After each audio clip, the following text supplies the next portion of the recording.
he had his tempers. He had his, he had his moments as well. But um, I sh- I miss him. I wish he was still here because I'd be curious to see where he would be at as far as what we have going on.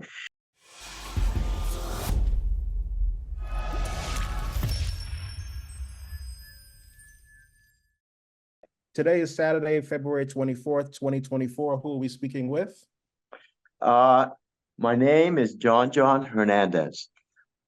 Fantastic. Thank you, Jon Jon, for agreeing to partner with us on this. Yep. Let's go. Well, first of all, let's promote your event. Tell us about your upcoming event at 718.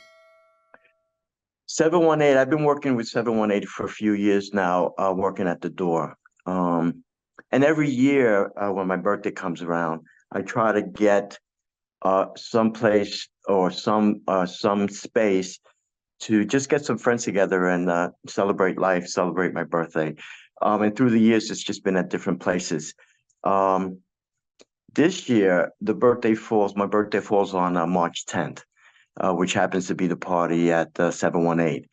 So my wife, my beautiful wife, I had thought about it.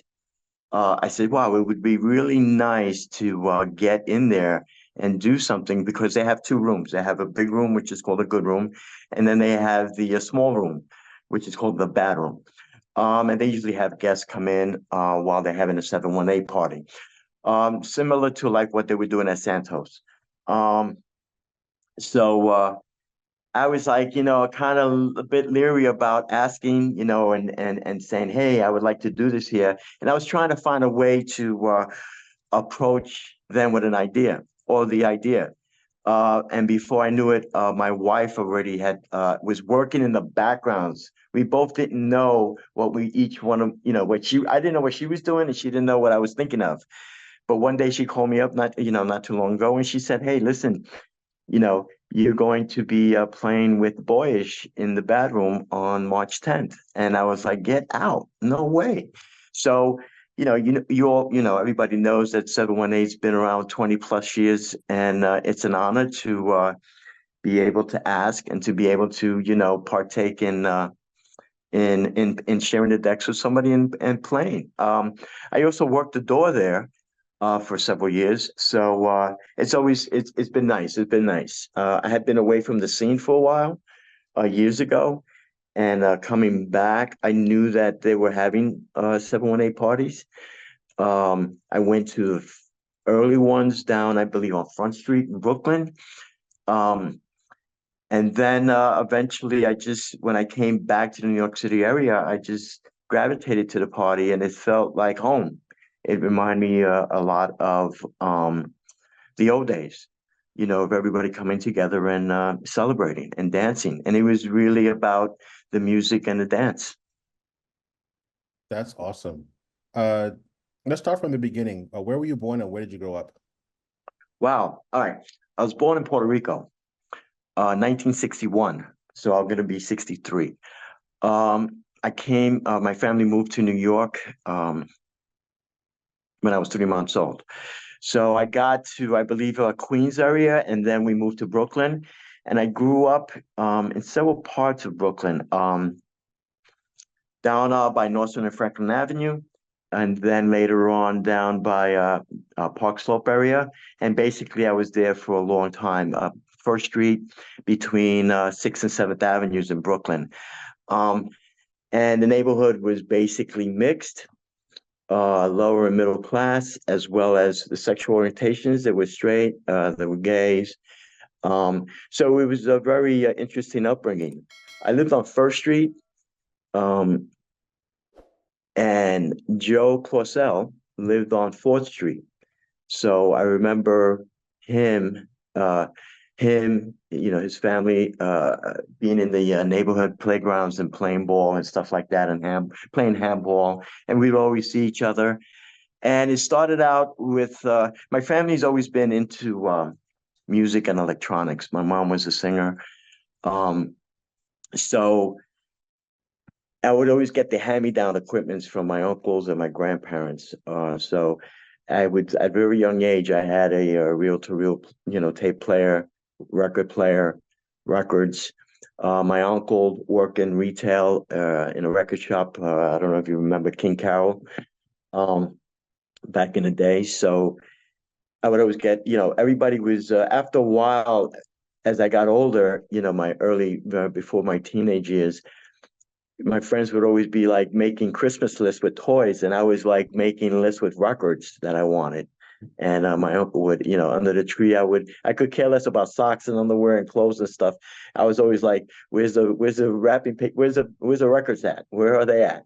So it was good. I mean, so I got into that, all types of music, early on.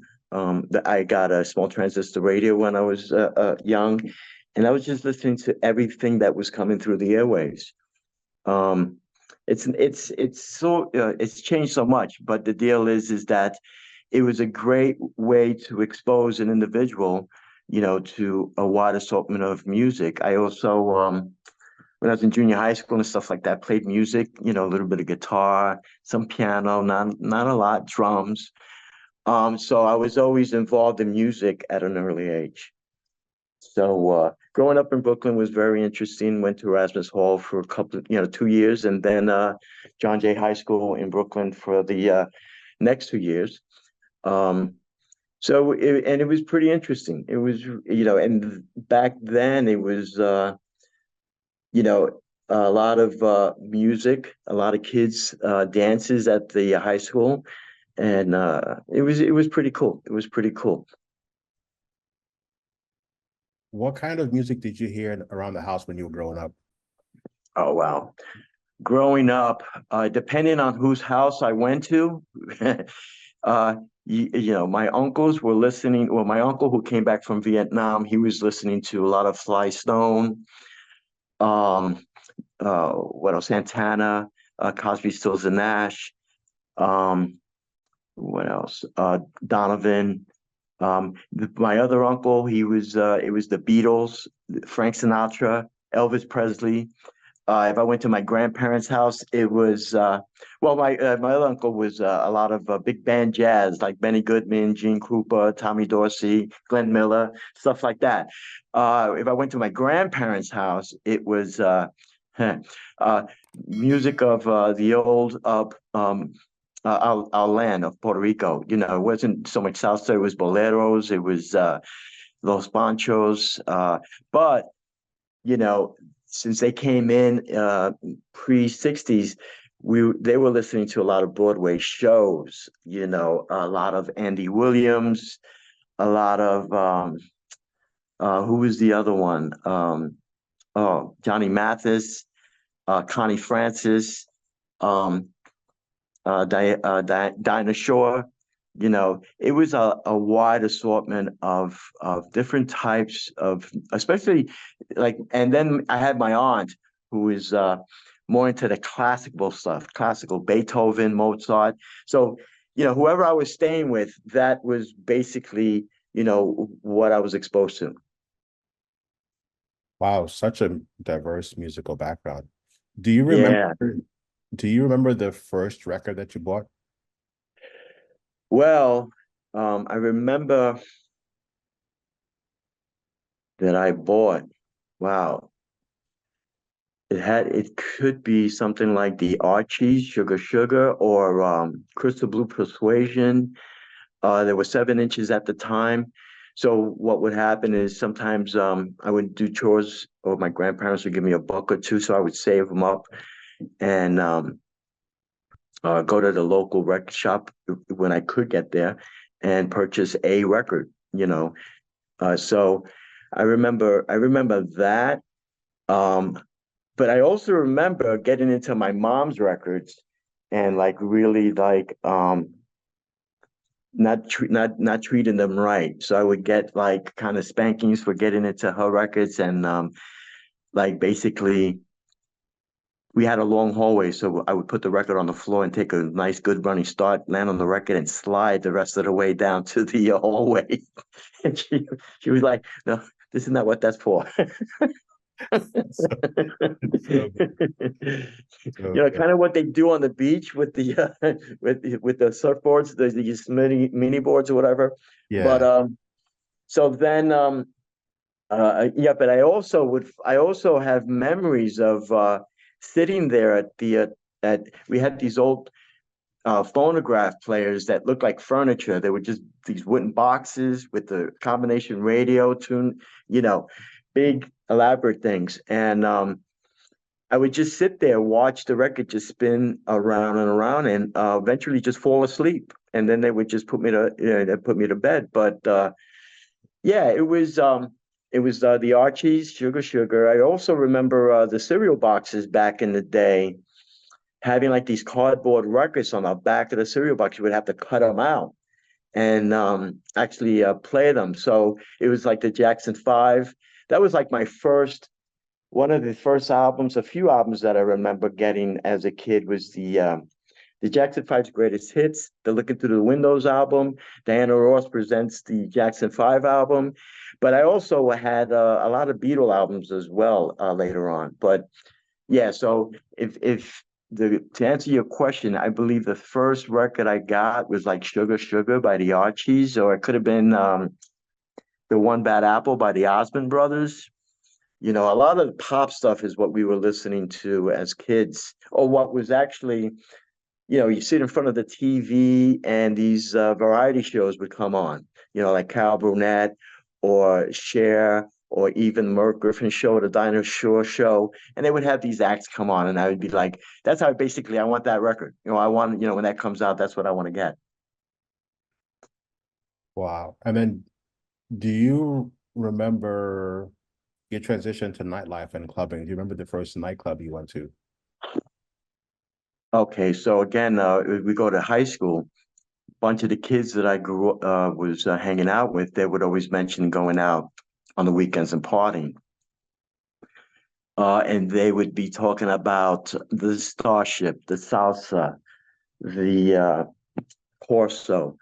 Um, and it was so the thing was is that I didn't have, or my family didn't have the sufficient, we weren't financially well off. So basically, I didn't have the appropriate attire or the dress wear or the clothing to go to these clubs. And it was interesting because we'd be hanging out and they'd be getting ready to go. And then it would be, man, we're going out, you know, and then I would be like, yeah, I would love to come. And they were like, yeah, you need like some good shoes, you need some good slacks. And I'm running around in like Converses, Pro-Keds, and jeans and stuff. So um, the first club I actually went to in Manhattan had to be the Starship. I was basically going to a lot of neighborhood parties where you didn't really have to dress up and stuff like that, or you know, I would get by. But when you get to the city, it was more of a serious thing. It was another level. It was on a whole nother level. You had to go, you know, decked out with your collared shirt, you know, your French cut pants, you know. So Starship was the first place I actually went to, and I was into a lot of hustle, the dance hustle, and I'm sure you've heard of that. I've heard people on your thing speak about that a lot. So I was doing that a lot, and I must have went to the Starship at least twice, if anything, two times. And after that, then you know I didn't go out a lot because again I wasn't always I didn't always have the clothes the right clothes to wear. Um, So the next club that I actually started going to on a regular basis was the Infernos on 19th Street between 5th and 6th Avenues in Manhattan, with Rene Hewit and Kenny Carpenter working lights. Um, and that's where I was at every weekend. It was phenomenal. Had a great time. You know, um, we'd come in with our backpacks and I had my sneakers in the backpack, come in with some shoes, um, or borrowed shoes, and then once I got inside, I would change into sneakers. There were certain times where I'd get to the door, and they would like look at me, and they would be like, you know, you can't come in here with sneakers. You know, if you're gonna come in here, you have to wear shoes. And I was like, man, and I would have to schlep back all the way to Brooklyn, get these shoes, put them in my backpack, go take the train right back to Inferno's, get out, put them on, and get in. That's how I didn't want to miss anything. It was like you're not going to deny me my right to come in here and party. So I had to go through whatever I had to go through. So that was the first club with Starship, and then later on Inferno's. Describe Infernos. What was the crowd like? Was it mixed? Was it straight? Was it not? Describe the music, describe the vibe. Like paint a picture. You walk into the club, you go right, you go left. Is it 2 rooms, 1 room, giant ballroom? What I remember, well, it was a big room, but it was divided by these walls, these sheetrock walls. So they didn't go all the way up to the ceiling, these walls. So you can hear um the music going on in the dance floor. So you'd walk in and you first would encounter the desk or where they would take your money. They would check to see if you're on a guest list, whatever the case may be. And then you would just go in as soon as there's a small little corridor, bathrooms to the left, men and women, a water fountain. And then as you pass that, you just come into the open room. Um, and it was had columns like like a lot of the factory buildings back then. They were trying to remember, they weren't big, huge columns, but they were columns. Outtech speakers hanging from the speakers. The room was kind of rectangular, so you had lights going straight down. The booth, they had banquettes like 3 levels where you could sit, and tall mirrors in the corner. What else? They had this iron grating gate like where it would lead you downstairs, and downstairs is where the bar would be. They would have a pool table. They also had bathrooms down there as well. And a whole seating area where people would hang out and talk trash. Yeah, so it was a mixed club. You had straight boys, girls, um, gays, lesbians, um, and I remember being down there and listening to these guys reading one another and just carrying on and having a big old kiki with themselves. And the whole thing there as well was it was like, I got this from Barney, I got this from wherever, I got this from wherever, whatever fashion designer was of the day, they would have these things on. So it was pretty interesting to see all this going on. And Rene Hewit was the DJ there. And it was a lot of and that was a place to go to because you had all the hustlers there. You had the Latin symbolics. You had a few people, I can't recall the names right now, but Eddie, there was a guy named Eddie who was like fantastic. Melvin, another one who danced a lot. And we just go there to get to learn moves, to learn these hustle moves. And they would have circles going on. So it was like if you were going to cut in, you better know what you were doing because you get laughed at. You'd be embarrassed. You'd embarrass yourself. So it was pretty interesting. And then you got, for me, it was a thing of I'd see a nice young lady and man, she dances good. And I go, hey, do you want to dance? And they would look you up and down. And it was like, no, I'm tired right now. And as soon as you walked away, she's out there dancing. So it was a lot of rejection, a lot of, it was pretty interesting. So, later on when I got involved in the other clubs, like Garage and Loft, and I was like, what? You don't have to like ask people to dance. There's no hustle. I mean, you had some people that would hustle, but that wasn't the thing. That wasn't the predominant thing there. It was about the party. And I was just like, you know what? I can have a good old time dancing by myself and I don't have to ask anybody to dance. I like that so much more better. So, it was good. It was so those were the two clubs that really like got it, did it for me. Tell And the us. music.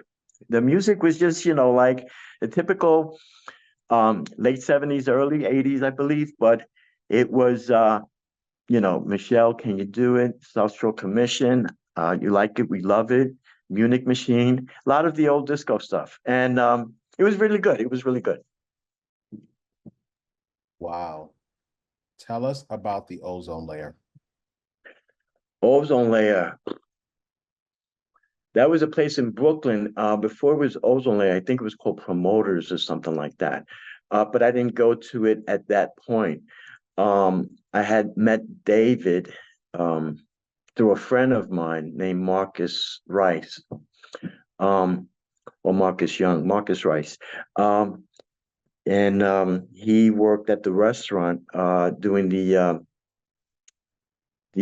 deliveries. So I was looking for work. He said, "Hey, you want to work?" And Morales was the short order cook. He would be flipping burgers, working at this restaurant. Um, and I had seen him and met him and stuff like that, and I kind of knew he was doing something, but I wasn't really paying mind to any of it. Um, it wasn't until Kenny one day said, "Hey, I'm playing," because I was good friend. I'm good friends with Kenny. Um, and he was like at that time, and he says, "Hey, I'm going to be working at this place in Brooklyn, playing some records at the Ozone Layer. You should come by." And when I go there, I realize, oh, this is he's working with David, and that's when I was like, oh snap, this is the guy from the restaurant. So I mean, mind you, it was like I didn't stay at that restaurant long, so it might have been like it could be a month or so after I had been out of that restaurant where I came in contact with David at the Ozone Layer. Then soon after that, I started doing lights there with for Kenny and David, and opening up for the two of them until they got to the club. So that was you had to go up one flight of stairs. You come around, you walk in. They had a lounge to the left, bar behind that, and then the dance floor on the left. And you had it was a Friday night, I believe, and yeah, it was a Friday night, and and it was really nice because you had people from the loft, from the garage, and they would just, they would come there and and dance, and then they would go to the city afterwards, or they would go home, but or they would go out Saturday night. So a lot of cats were going out Friday night, Saturday night. They would keep it local on Friday and then go to the city on Saturday. So it was a way of trying to work out your moves or practice whatever you were doing on a Friday night, and then go out to the city and do your routine or whatever it may be for some. Tell us about better days. Better days. Again, introduced to, I mean, let's start. I had knew of Better Days before working there. Um, T. Scott was playing there. That was another phenomenal DJ. Um, Went there because since I was hustling, people were saying, "Hey, if you want to check out some good people dancing or hustling, you got to come to Better Days and check that out." Uh, Mind you, you walk in, it's a round room and packed, packed to the gills. Um, it's hard to get through, but you had to get through the dance floor because they had a back room where people were doing the dancing and the hustling and stuff like that. I went back there and it was okay with people were dancing, but I was more intrigued of what was going on out in the main room. So I remember being out there and just blown away by the keys playing, the records he was playing, the vibe in the room, the excitement from one song to the next. So it was really, really interesting to hear this guy what he was doing. Um, Went there maybe once or twice and then didn't go back. Because again, I'm like, it was a little bit intense. It was a little intimidating actually because I'm some straight boy from Brooklyn and you got a room full of you know, gay guys that are just like, really looking you up and down. Like, it's just like, yeah, this is really nice. I like this. This is really good. Um, but it was a lot. It was a lot at one time, basically, for the moment. later on, I got more secure with myself and got over a lot of my own nonsense. But yeah, it was just pretty interesting. It was really interesting. So later on, it became a thing of, since I was working with David a lot and hanging out with him, he said, "Hey, they need a light man over at Better Days." And boom, I got in there and worked for David doing lights for him for the night. And then Bruce happened to be there, Bruce Forrest.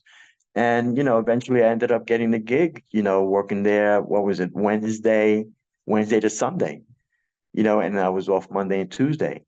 I was doing that for a while and then eventually moved over to playing records there for a little while.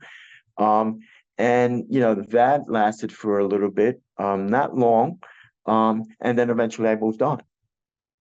But it was pretty, like, my thing was, what would they used to say, if you cannot make it there, play there, like make those guys at Better Days dance, it wasn't going to happen anywhere else, because that was a very, very tough crowd. And I remember, first getting to play there, they're just standing around. And I'm rattling my brain trying to figure out what I can do to get these people up and going. But it took some time. Once they trusted you, they fell in love with you. Um, but it was, you know, since you're a new kid on the block, they were giving you the business. They were just letting you have it. So they were like standing there with their arms crossed, like, let's see what this child's gonna do, because, I'm not. I came here, I paid my money to see somebody else play. So, but it was all right. It was a good experience. It was scary as shit, but it was a good experience. Tell us about Larry Levan. Larry, sweetheart. Larry was a sweetheart. Was with him for, not long. Um, basically I was just running errands, answering phones, assisting, at the apartment, um, and sending him messages and stuff like that, but hanging out a lot. He was very generous. He can cook a mean chicken, that's for sure. He can cook some fried chicken.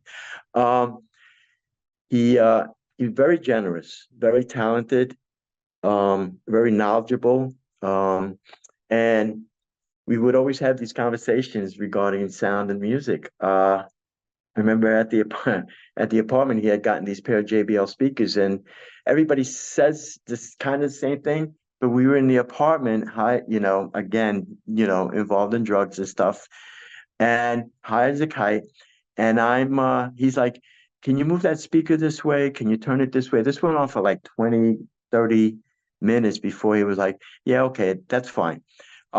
Because it was about placement, about placing the speakers in a certain way or a certain angle where they're gonna be more efficient for you. So a lot of the things I've always into, again, like early on, electronics, sound. So I was more interested in a lot of that stuff as well. So, just hanging around him was a wealth of knowledge. It was just a lot of stuff that, people would pay lots of money for an education to get that. Um, so and then he also had, he had his tempers, he had his moments as well. But um, I sh- I miss him. I wish he was still here, because I'd be curious to see where he would be at as far as what we have going on. It was about, what I also learned from him. It was about moving forward, not staying stuck or staying stagnant in one particular thing. It was always like when technology was changing and you had some of the digital stuff coming out, I could already see he had a CD player already up uh in the booth, and he was playing a lot of that stuff. And I already know that, hey, we were moving into an area where it was just going to be changing. So I take that from him, that you shouldn't want to just stay with one. If it works for you, that's fine, and you're comfortable with, that's fine. But I'm always, what I got from these guys is that you always got to look to what's coming out next, because you want to stay relevant. You need to stay on top of what's happening with the technology. Um, and some people some people have some issues with that, and that's their prerogative. I don't knock them for that. It's just like, hey, if that's where you're at, that's where you're at. But I just can't stay, I just can't stay stuck in a particular type of thing. It how much how creative can you be with that? You know, I mean, how many ways can you do a certain type of song? Just go out and create a new song. It's just interesting what's happening in a lot of these circles that I see, and it's okay. It is what it is. It's where it's supposed to be at right now.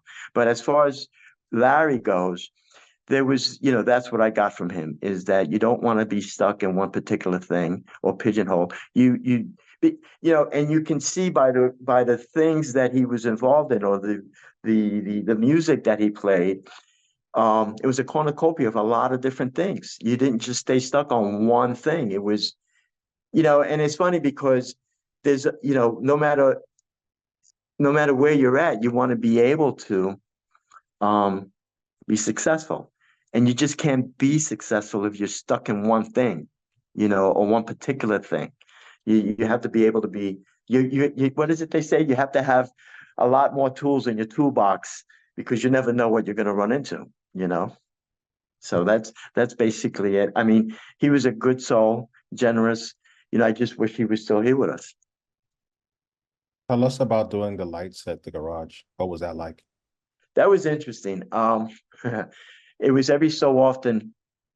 Sometimes the interesting thing too was sometimes I get done with Ozone Layer at whatever time of the morning it was, 3 or 4, and I'd like, you know, leave the Ozone Layer, get the records up to my house in Brooklyn, and then grab a cab and head out to the garage. Um, the lights in the garage were phenomenal. It was intense.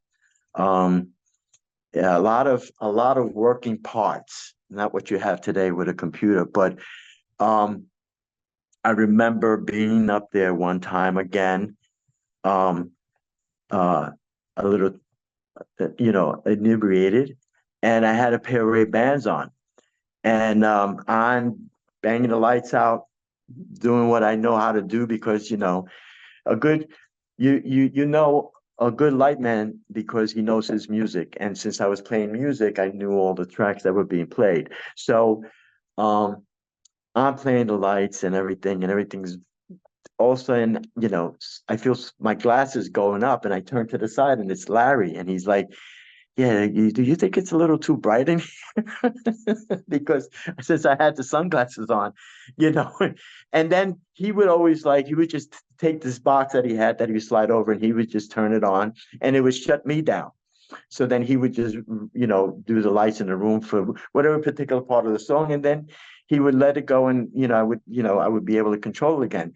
But it was the most exciting thing going on at that time for me, to be able to sit there and push these buttons to work the room, make it dark, make it light, whatever it was. It was really good. It was really good. It was a good experience. But I remember that's the one thing I remember, was wearing those Ray-Bans and him saying, don't you think it's a little bright? And I said, yeah, sure, man. No problem.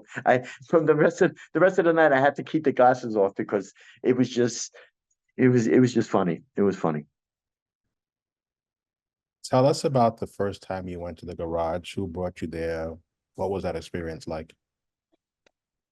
Wow. I'm trying to remember who actually brought me there first. I don't know if I actually went with Kenny Carpenter, or I just happened to, I forget how I got in there. Um, but the first time I went there was phenomenal. Walking up the ramp, you can hear the thumping. You just knew that you were walking into something. And the thing is that, again, you're hearing all the hype from the people or the fellas in the neighborhood or the people in the industry that were saying, hey, you got to get there, you got to get there. And, it was interesting because I was so involved in so much things in the neighborhood that I really didn't get there till later on, after, I would say, after the whole Peach Boys phase, I was playing the music. Oh man, yeah. So I used to work at Downstairs Records back, before a lot of this other stuff, um, which is a record shop where all the DJs used to go to and shop. Not to be confused with Downtown Records. Downtown was later on. Um, so a lot of that's, I remember. What's interesting, I forgot, is that I remember somebody calling up asking for a record, and I said, yes, sir. Yes, we have it. And he goes, I'll be there to get it. And I said, what's the name I put on here? And he goes, Larry. So I really didn't pay any mind to it. Put it to the side. All of a sudden, somebody comes in and with an entourage of people. And I'm like, I don't know who this guy is. I don't know, this must be somebody special, whatever the case may be. And my boss, John Coolish at the time, says, hey, do you happen to have a record that you're holding for Larry? And I was like, yeah, I have it right here. And I gave it to the guy, and he was, this is Larry Levan. And that's when I actually first met Larry. Years later, it would be at the garage playing. So that was like my first experience with Larry. But getting to the garage, I'm not sure how I actually got there, but it was phenomenal. The room was full, it was packed, the sound system phenomenal. Um, and then again, it's an assault on your all your senses, because you got the smoke machine going on. It's dark. It's sometimes like I didn't want to move. I know I needed to get to the other side of the room. I didn't want to move because I had to wait for uh for the light to come on, or there would be some light for me to get or move across, because it would just be insane in there sometimes. And then if he played something that had the place like in an uproar, it was just like amazing, amazing. I remember one time I stopped dancing and I just stood still just to absorb and take in what was happening. And I can actually feel my whole body going up because of everybody jumping up and down. It would cause me to go up. So even though you weren't moving, you would move at some point. You would have to move.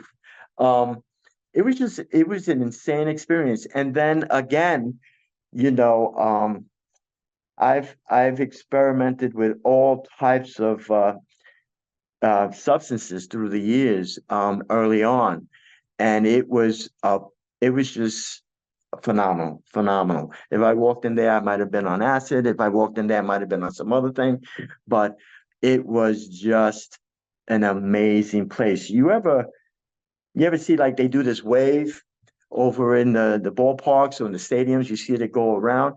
Well, if you were in the booth and you're looking out of the VIP section, this alongside of the booth, and you're looking down at the floor, and he transitioned into a different song, you would see that.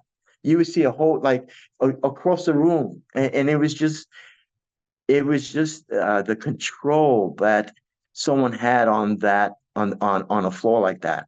Um, and I think everybody who went there and experienced that or wanted to be able to deal with that or feel that or be involved with that or somehow just want to be able to do what this guy was doing. So he was very influential. Yeah, it was the whole place was. But then as you get into the history, he got that from somewhere else. It all comes from Mancuso and the Loft and yeah, it all starts somewhere. So, basically you had David at the Loft, Nicky with his thing, and then Larry just puts it on steroids and takes it to a whole nother level. So it was at the time that was a very powerful system. You would get smacked around. I mean, you would just go, it just felt like you were being thrown across the room from one wall to the next wall. You get to David's Loft, and it's now, very pristine, very clean, not loud, But if like there were times I said, listen, if I want to just have a nice quiet weekend and just go out, I'd go to the loft and be able to hear things, that I haven't heard before in songs. And then there were weekends where I was like, yeah, I'm up for like being smacked around. I'd go to the garage, and it was just, bang, bang. It was great. Larry, that whole place, you never, ever are going to recreate that. You may recreate something else on a different level, but I have yet to see that happen. Um, then again, there's a whole nother generation coming up behind us, maybe one or two of them. They're creating their own thing, which I think is great. And I think for them, that's very exciting because they haven't experienced anything like that on their level. But what we had is what we had. It basically, what we have is what people had for Woodstock. What people were going through with Woodstock and that whole experience. This is our Woodstock. So the next generation is going to have their own little Woodstock or whatever it may be. That's awesome. Would the garage work today?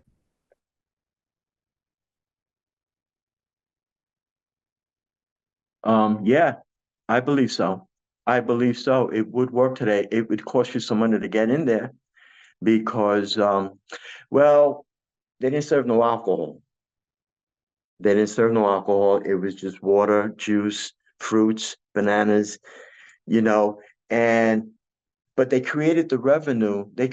So many people went through there that they were able to make the rent. Again, the rent was different back then. The economy was different back then.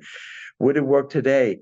Well, if you got a gazillionaire who's willing to, who's into that type of deal and not serve alcohol, then, yeah, go, I think it would work. But then again, what are you going to have coming in there?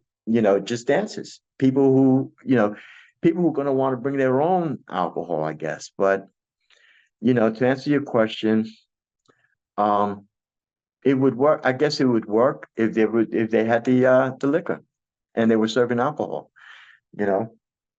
And then back then, a lot of people who had these places were not into alcohol because, they felt that people who were drinking just made things a little more sloppier, or and I can go both ways with that. But then again, what happens is then you have more of the chemical substances going on. You have the amphetamines, things that keep you going for those long hours. That's the other thing, no matter, I mean, if you want to open up a place like that, you're gonna have to be in the middle of nowhere because in today's day and age, you have the block associate, the community board, you have all of this stuff going on that's going to be fighting you at tooth and nail all every step of the way. So I get it. A lot of times you have to have this give and take. You have to have these compromises to make these things work. So, and a lot of times you find these desolate places that all of a sudden you have one or two or three clubs opening up, and within 4 or 5 years or whatever the case may be, it becomes a residential neighborhood. They rezone it, and then they have to shut down and move somewhere else. So it's tough. It's tough. I believe the city is very overpopulated, overly populated. I agree. I noticed that as well, especially over the past 20, 30 years. It's Yeah. it's really dense to the point of being uncomfortable. Tell me about it. Just on a quick note, it was funny because we had some snow coming in, and they were telling me, I mean, I'm driving to work, and and there's a lot of things going on with mass transit and stuff like that. On a regular basis, you got something going on down in the subway or whatever the case may be, or on a bus. So I'm driving into work in a snowy day, and they're telling me, it's pretty dangerous if you don't have to drive, stay home, don't drive. But if you have to get somewhere, use mass transit. And I was sitting there saying, they want me to go from one dangerous situation into another dangerous situation, which was like, no, I'll take my chances in my car. Absolutely. Tell us about the original Sound Factory on West 27th Street. That was another place, man. I was there at the beginning when they were driving nails into the concrete or, building the sound system. Um, And I had met Junior Vasquez early on during when I used to go down to Downstairs Records and buy records. He would work there. Um, and I knew him through a mutual friend of mine. And we became good friends. And all along the way, he was also um, at some point with Heartthrobs as well, working with them. Um, he actually helped me. He actually assisted with me getting work at Shakedown Studios with Arthur Baker.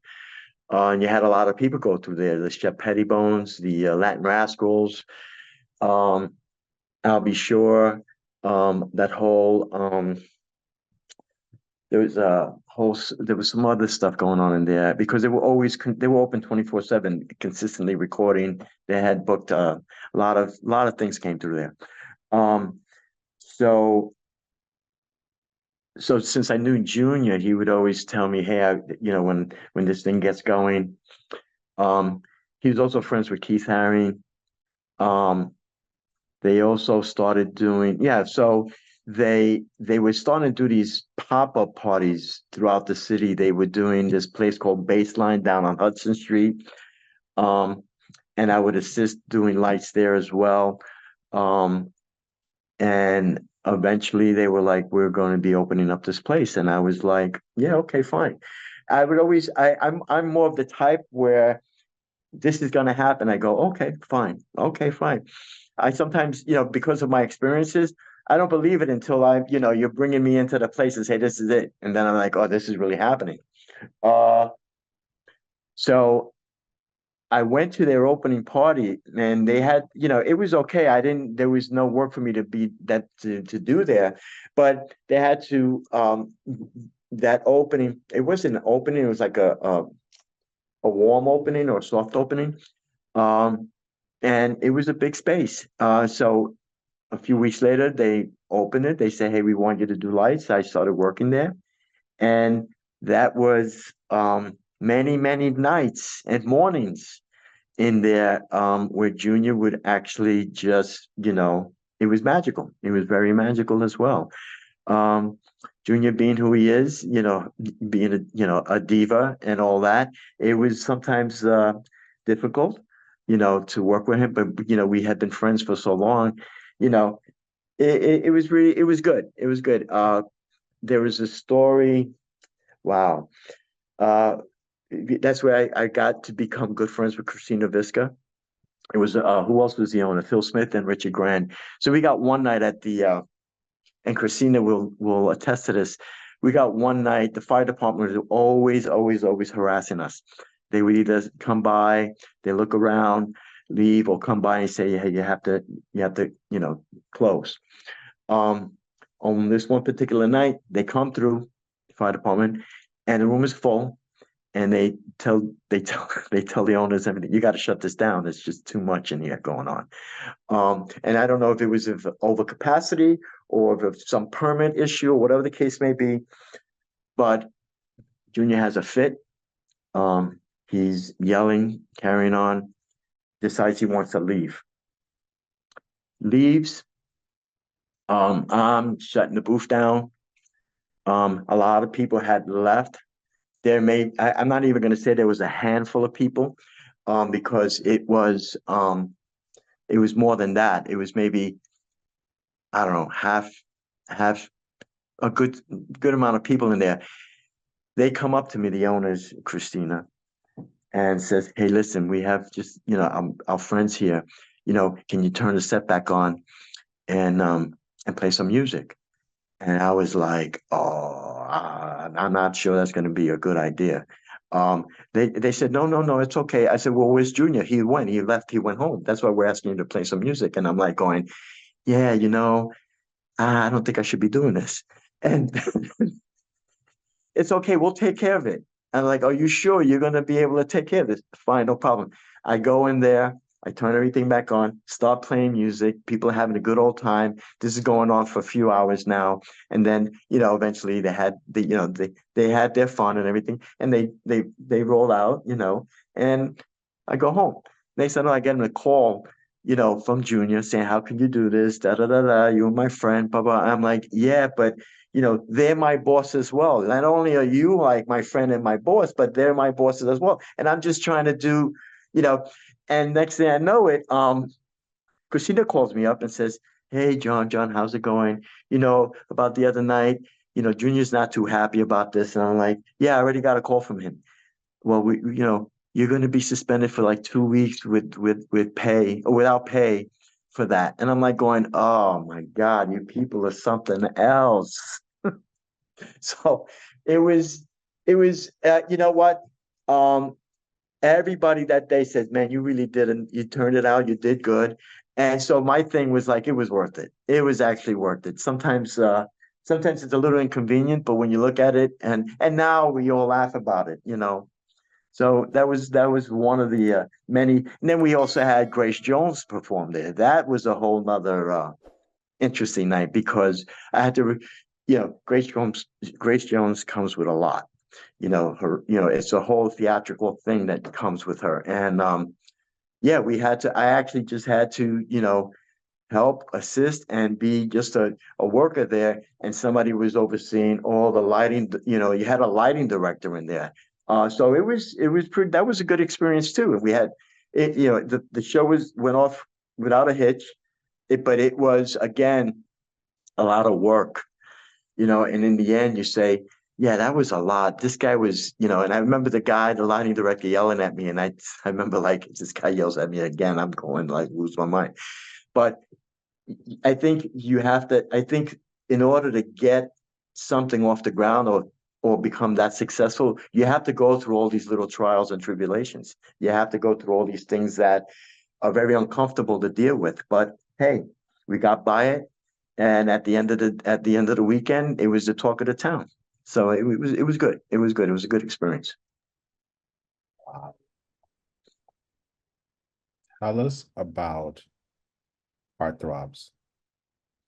Heartthrobs. It was interesting because they had Junior scheduled a play there, and I was at Better Days, and I was also doing the Ozone Layer. So Bruce Forrest, that's another guy, another genius. Um, Bruce Forrest said, "Hey, you interested in playing at Heartthrobs on Saturday nights?"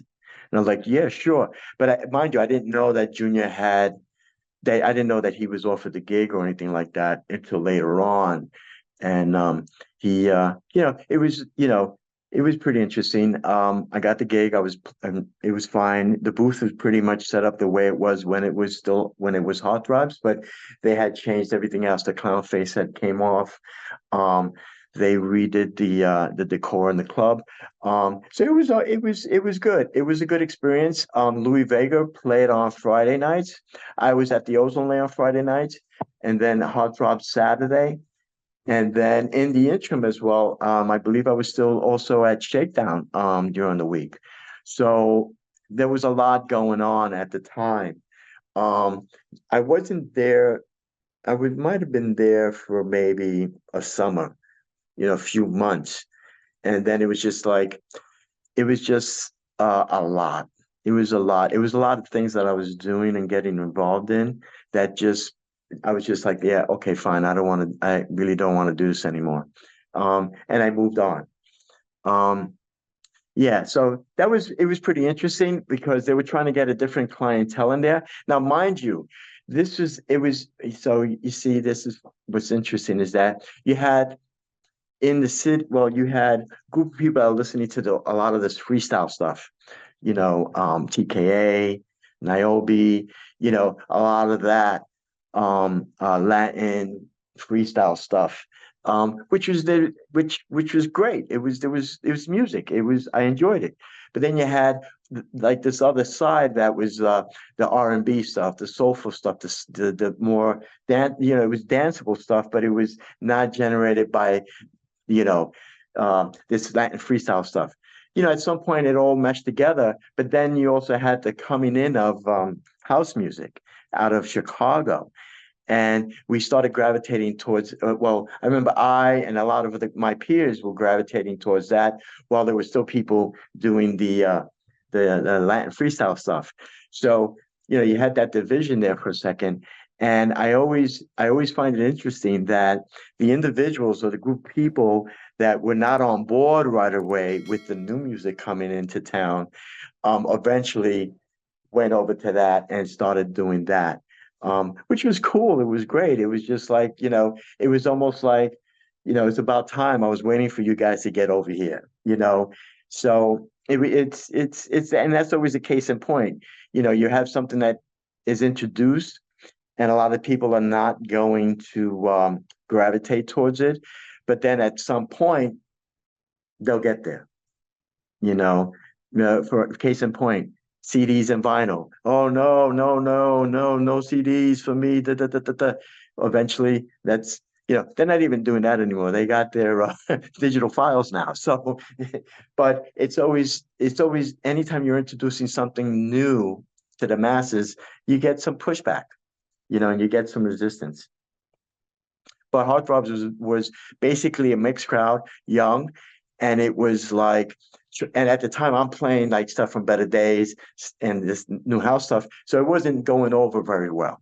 So it was just like, yeah, okay, fine, And I believe the way it went down was like, hey, you know what, you do a fine job, you're here, you do what you need to do, but the clientele is looking for this type of stuff, or they're looking for this type of thing. I said, fine, no problem, so I move on.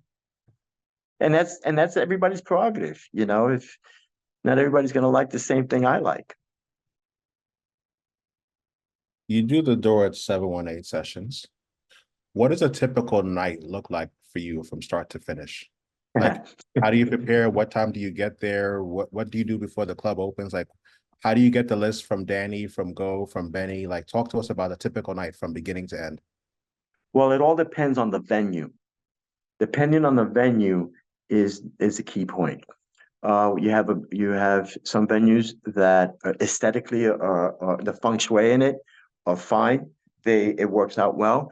Then you have other venues where it's a little it's a tight quarters. You have to try to figure out on the fly, how we're going to do this right now. For a typical night, basically, is my wife Carmen Valentine. She does the guest list. At the time, Anna was doing the cashier, which is now being overseen by Eddie. Or sometimes my wife will do the cashier and the guest list. I just basically will be collecting tickets and doing the count at the door, how many people we have in the room.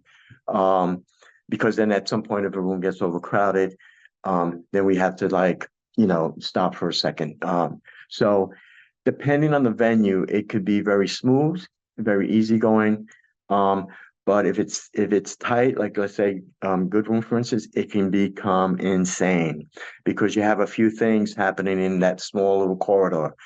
And it depends, it depends on the season. So if it's the fall, winter, whatever the case may be, then you're dealing with the coat check, people coming in for the guest list, people want to go out to smoke.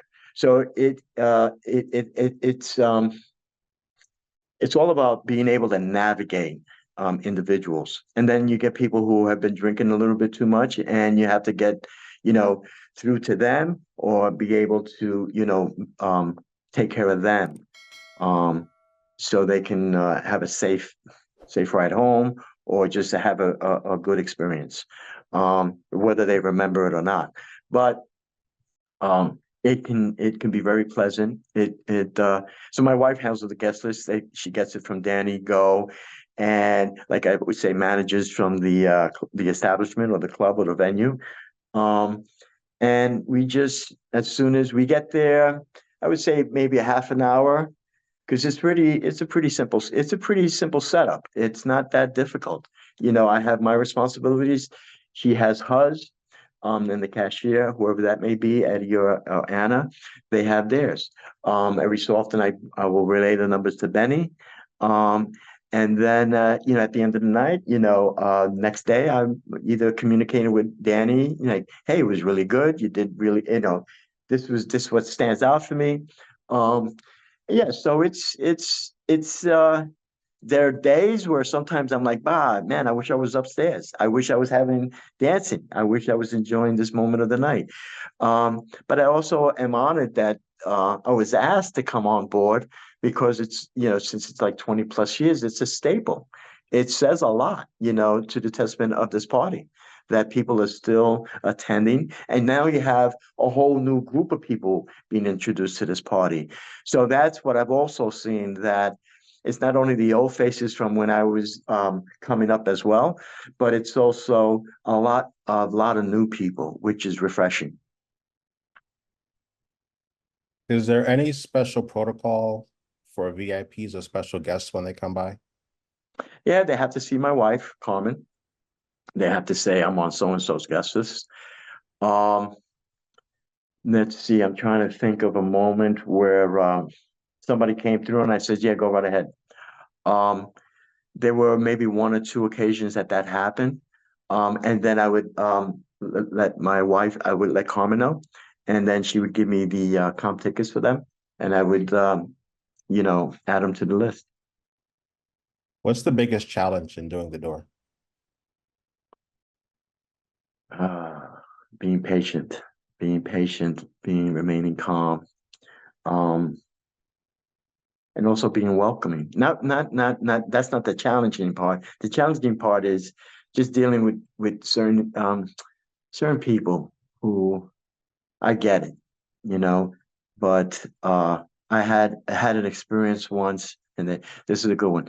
I had an experience once where this woman came through who happened to be on the guest list, and you know, okay, fine, you're good, and she wanted to check her code, and we were like, well, here's the code check right here, and she didn't want to pay for the code check because she feels she didn't have to because she was a guest. And I said, yes, I understand that, but this is not our venue. We're just a party that comes here.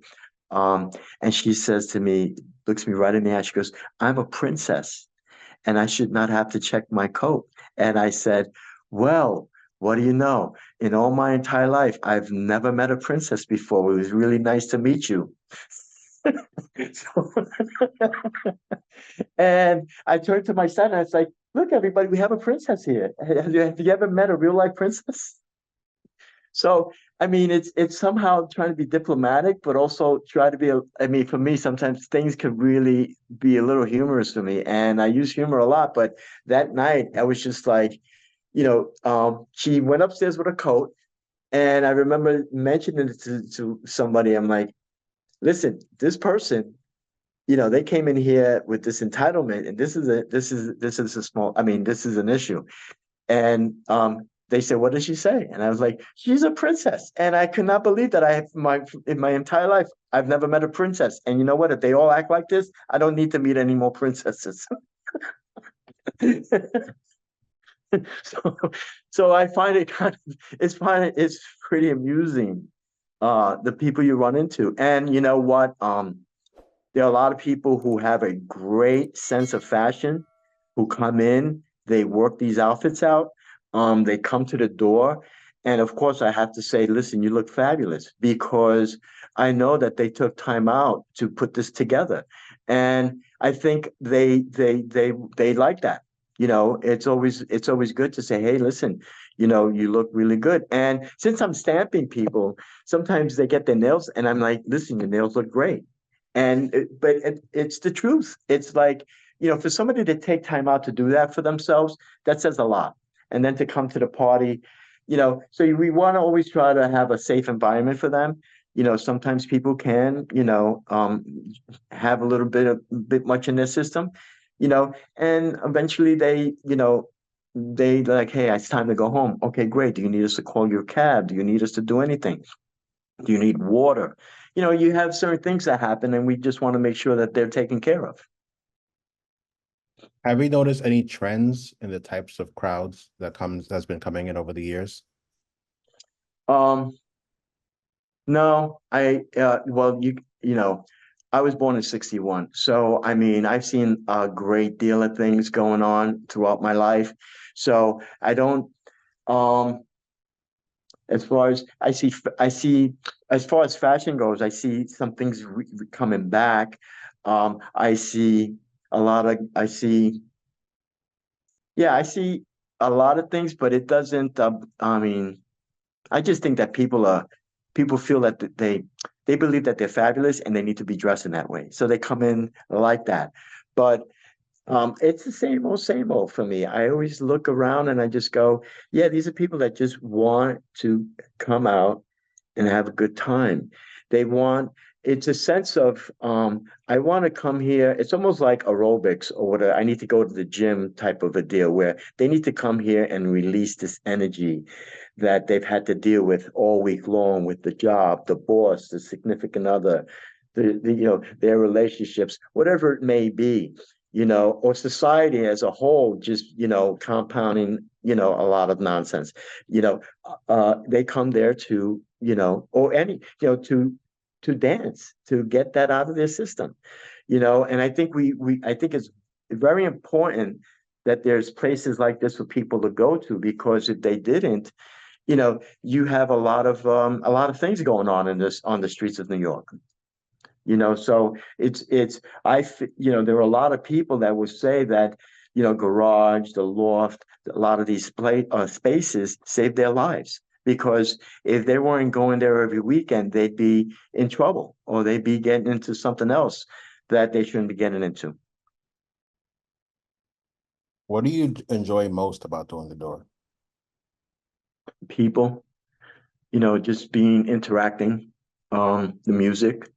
But I never know who's going to show up. I don't bother looking at the guest list, because I like to be surprised. Because then when people show up, it's very genuine. It's like, oh, right. It's like, no way. Look who's, and I'll look at Carmen. I'm like, look who's here. And she's like, they're on the guest list. And I'll go, oh, I didn't know. So um, it's interesting. It's the people and the interacting and the community that I like, that I'm part of this, and grateful to be a part of it. What advice would you give somebody who's wants to start doing the door? Well, I would first ask why. Why do you want to do that? You know, because sometimes you need to hear what they have to say, and you can basically take it from there. But I don't um I'm not, it's funny because I'm not sure if people are always want to do the door. I mean, I think if there's people that want to do the door, then yeah, right, fine, do the door. But I think people fall into this thing. It wasn't like it wasn't like a thing that I said, hey, I want to do the door. It wasn't like that. They just said, hey, would you like to do the door? Because you basically know a lot of people, and I have good relationships with a lot of good people, so yeah, so I mean, I think that if somebody came to me and said, hey, I want to work the door, what I need to do, I would say, hey, you need to A, be quick, be quick on your feet, have a good sense of humor, also, have boundaries, and be stern, with there's certain people that, you try to navigate into a situation where it's always win-win. And sometimes it may not go that way, and a lot of times, um, you can't, you really can't make everybody happy. Some people might find fault with a lot of things and they want to come down and they want their money back. And I just point to the sign that the club has that there's no refunds, and then they walk away, they're a little pissed off or whatever it may be, but that's, it is what it is. So yeah, I would say somebody want to do this, I would say you really need to work on your patience. And you have some people that are naturally born to do this, which is, there's nothing wrong with that either. You have good people. You have people, I've always brought up, you got people that are good with paperwork and numbers, and then you got people who suck at that, but they're great people. They're great with people. They know how to handle people. And it's like sometimes that's an innate thing that you have. And I'm sure that people can learn that, but there are people that are genuinely good at that. Tell us about your DJ style. Wow. All right. So what I find well, first of all, I'm into all types of music, all types of music. So, and then that's the other thing is it depends on, it depends. Let's answer the first question. My DJ style is everything that you can dance to. Um, People will say, it was funny. I used to get into conversations a while back, and they would say, "Hey, so you play music?" And I'm like, "Yeah, yeah, so what type of music do you like to play?" And I go, "Well, dance music." "Yeah, okay, well, what kind of dance music?" And I say, "Well, the kind you dance to." It's just like I sometimes, and not blown away, but I find it interesting. Some conversation I've gotten to in the past, and I think that when you're labeling a lot of things, you exclude things too as well. It's like, hey, if I feel that this is a good tune and it's got a good beat to it and you can dance to it, I'm playing it. It could be from this side of town, it could be from this genre, it could be from wherever. I always was like, hey, can I dance to this? You know, and does it have the right ingredients or the right elements that people would enjoy to dance to. Yeah, that's how I usually, go about listening to things, and then yeah, that's the thing. So my style of playing music is like, you never know what you're going to hear. Now, depends on where some people might hire me. I've played in overseas in Italy. I played in Florence for a friend's personal birthday party. I played in somebody else's birthday party in Modena, Italy, which were both great experiences. So it's like you just bring what you bring to the table. Oh, I bring what I bring to the table, which is myself. But I also know these people and I know what they like. So a lot of the playlists or a lot of the night would be geared to things that they like and they enjoy. And it's their birthday or whatever it is, it's their party. So I'm trying to um, you know, play for them as well. Just play for them and their friends. So it depends. What I'm trying to say is that depending on the venue I have to go into, or depending, like for instance, I'm playing on March 10th. So I'm playing with Boyish. Boyish, he likes, you know, music as well, and he likes the stuff that has a bit more higher energy to it. So I'm going to have to like, hey, all right, let me see how I can, navigate through this as well. So it's flawless. So it doesn't there's no like night and day difference. It should be a continuum. So the style I like to play is, I'm from the old days. There's an opening, there's a peak of the night, and then there's a coming, and then there's a, um, landing or arriving back. But nights tonight, or the hours that you play are not like what they were years ago, where you had, 12 hours to play this whole thing of, to paint this canvas. Nowadays, you have 2 hours, 3 hours, 4 hours, and you do what you need to do to. And basically, what I would do is I'd play stuff that I really like that nobody's playing or like maybe one or two people are playing, and just to give it exposure. You know, since I grew up in retail with music and I worked in recording studios, you see what people go through to create music or to create a record or to put it out or to get it to a record label. So, I'm always trying to support what I believe is good. So if a friend of mine has a shop and he's selling records, I'll go there, buy some records. I may not need to buy them, but I'm buying them to help pay the rent. If somebody's got something else going on, I go there, pay for whatever it is. If they have a book that they're selling or whatever the case, I'm going to buy the book to help support and to contribute to this energy that they put out. So to answer the question is, yeah, I'll play anything and everything that I would like and that you can dance to. Now, at home is a whole nother thing. I'm like, listening to Brian Eno. I'm listening to a whole nother set of things when I'm not looking for stuff, you know, because I can't always be full four on the floor 24/7. I need to have this other thing where I'm able to relax and just sometimes, hey, listen, There are days I just sit in silence and sometimes try to find the music in that, because that just gets me centered again and allows me to be open to what comes next. So yeah, to answer your question, yeah, the style of I like to play is what all of it, all of it, all of it, because it's, there's a lot of good stuff out there, a lot of good stuff. You don't, and since I have so many people that I know, I'm always listening to what they're saying, and you just can't keep playing. I mean, listen, I shouldn't say you just can't keep playing. If you want to continue to play a certain song, that's been overplayed and saturated, until the cows come home. It's just like, all right, already, I get it. That's fine, but let's move on. I don't think I need to be playing, I don't know, Ain't No Mountain High Enough, or, I mean,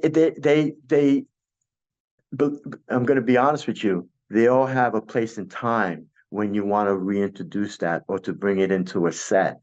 It doesn't necessarily have to be every single time you're playing a set, because it's just, I think people are people like that stuff, but also they're over it.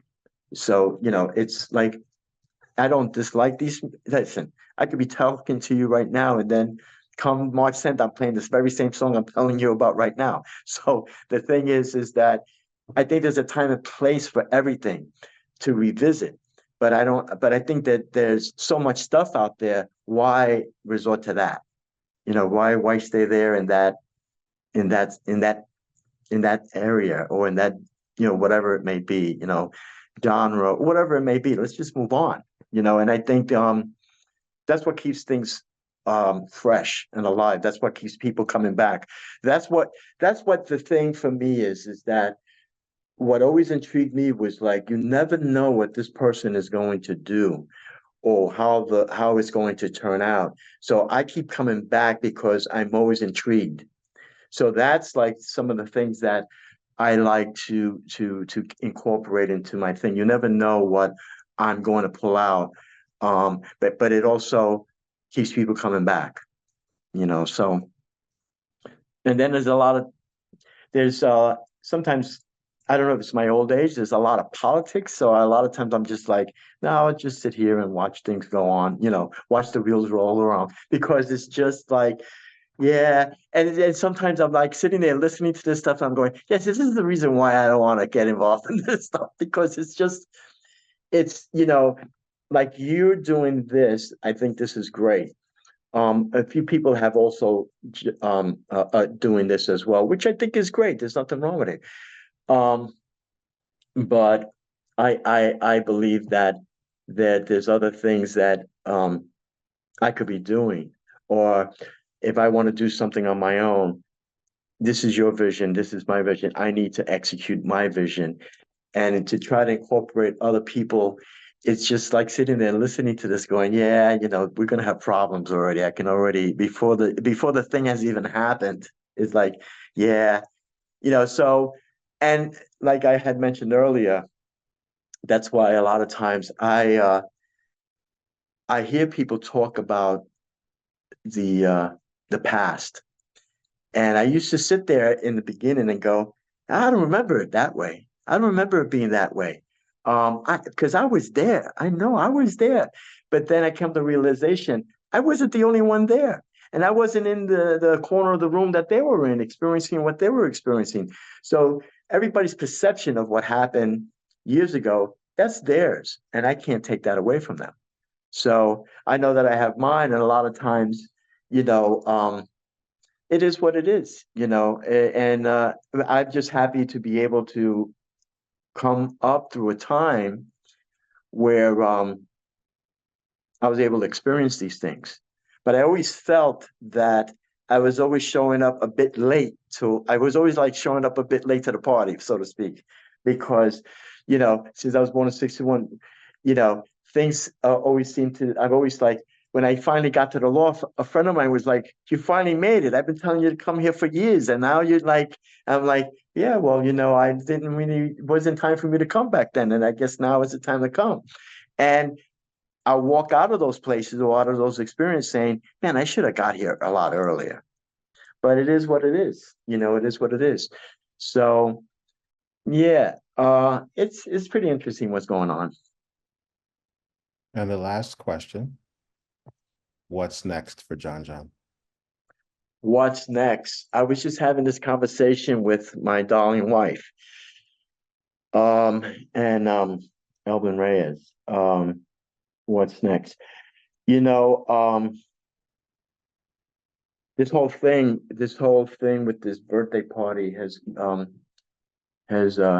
awakened something in me, so to speak, and it's very exciting, and it's very, you know, it's good. It feels good. I'm going to be 63 years old.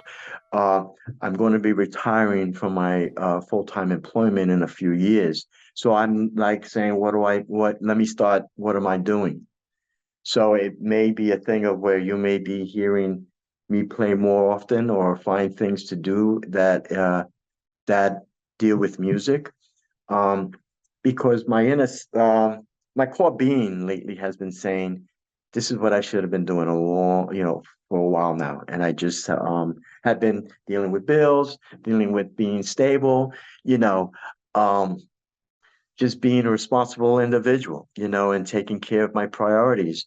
Um, because the music business is not depending if you're Taylor Swift, which I'm not, um, uh, can be very unstable for a lot of individuals. And it's hard. It's hardcore. It's hardcore. You have people that are very talented. They take a swing at it, and they have to struggle. They really have to struggle. So that's why I, like I had said earlier, that I understand, to have a record shop, to have a book signing, to have that book made, that comes with a lot of enduring and struggles that, you know what, I want to contribute to your effort. I want to like ease your burden here, because I know what it's like. I know what it's like. Yeah, it's listen, we used to carry speakers, equipment, crates of records everywhere. And after a while, it's just a lot. It's just a lot. And it just gets to a point where, hey, I don't want to do this anymore right now. But as of late, but I've always done like these radio shows with like they were like 2 hour sets in case, and I may have to put some of that stuff up on some sites. But yeah, it's like I need to see what else is out there in the creative world for me to get involved in. So yeah, you might, let's see how it goes. It's a thought, like I've been saying, hey, I think I want to do this now, and um, let's see how it goes. Let's see how it goes. Thank you so much for your time. I appreciate it. You too, man. Thank you so All right, much. all right, Yep. take care. All right, Take bye-bye. care. Bye.